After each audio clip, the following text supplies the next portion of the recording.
আজকে আমি কি কাজ করলাম যে আমি মাথায় করে টালি নিয়ে যাচ্ছি, তো ব্লগটা শুরুতে শেষ পর্যন্ত দেখতে থাকো, তাহলেই জানতে পারবে। তো হ্যালো বন্ধুরা, কেমন আছো তোমরা? আশা করছি ভালো আছো, আমি ভালো আছি। তো আজকের ব্লগটা হতে চলেছে, আজকে আমি এসেছি কাজে এসে পাচ্ছি ডোর পিস এখন, কারণ কাজ রেডি নেই, তার জন্য ডোর পিস মারতে হচ্ছে। আর এইগুলো ডোর পিস, এগুলো ডোর পিস, সবই ডোর পিস ছাড়া আছে, মানে অন্যদের কাজ আমাদের করতে হচ্ছে। তো চলো করা যাক কাজ।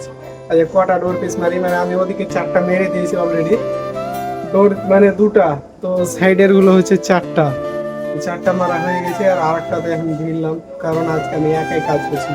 তো চলো করা যাক। তো এখন আমি চলে এসেছি টাইলস আনতে, তো চলো টাইলসটা নিয়ে যাওয়া যাক। যখন টাইলসের প্রয়োজন ছিল তখন টাইলস ছিল না, আর এখন দেখো কত টাইলস স্টক হয়ে আছে। কারণ যখন এগুলো টাইলসের কাজ চলছিল এগুলো টাইলস ছিল না, আর এখন দেখতে পাচ্ছ কত স্টক পড়ে আছে। তো এখন আমার টাইলস নিয়ে এসে একটা ডোর কমপ্লিট হয়ে গেল, আর এখন যাবো আর একটা ডোর পিস মারতে, কারণ ওগুলো আরো অনেকটি বাকি আছে। তার জন্য আজকে মনে হয় হবে না আমার দ্বারাতে একাই, কারণ একাই কাজ করছি, তার জন্য হতে পারবে না।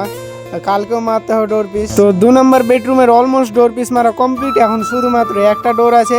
তো এখন আমি ডোর পিস মারছি স্টোরের বেডরুমের। তো এখন আমার এক সাইড কমপ্লিট হলো, এখন মারবো আর এক সাইড, কারণ 2টো ডোর আছে, তার জন্য 2 সাইড মারতে হবে। তো এই দেখো এটা সাইড কমপ্লিট হলো, এখন মারবো এটা সাইড, তারপর যাবো আরেকটা বেডরুমে। তো চলো যাওয়া যাক ওটা বেডরুমে, তারপর দেখা হচ্ছে। তো 3 নম্বর বেডরুমে এসে প্রথমকার গেটের প্রথমকার ডোর পিসটা কমপ্লিট হলো, দিয়ে এটা ডোর পিস কমপ্লিট করব, তারপর এখন খেতে যাবো, কারণ লাঞ্চ টাইম হয়ে গেলো। লাঞ্চ করে এসে তারপর ডোর পিস মারবো। তো চলো লাঞ্চ করে আসা যাক, তারপর ডোর পিস মারা যাবে। তো লাঞ্চ করে এসে আমার 2টো বেডরুমের ডোর পিস মারা কমপ্লিট হলো, মানে এখনো শেষ হয়নি ডোর পিস, কারণ আছে আরো 3টা বেডরুম আছে, 3টা বেডরুমের ডোর পিস কমপ্লিট হবে, তারপর শেষ হবে। তো তোমাদের তো বলেছিলাম এগুলো আমাদের কাজ না, এগুলো হচ্ছে অন্যদের কাজ। তো যা হওয়ার হয়ে গেল। তো তোমাদের ভিডিওটা কেমন লাগলো তোমরা অবশ্যই কমেন্টে জানাবে, আর বন্ধুরা দেখা হচ্ছে নেক্সট ব্লগে।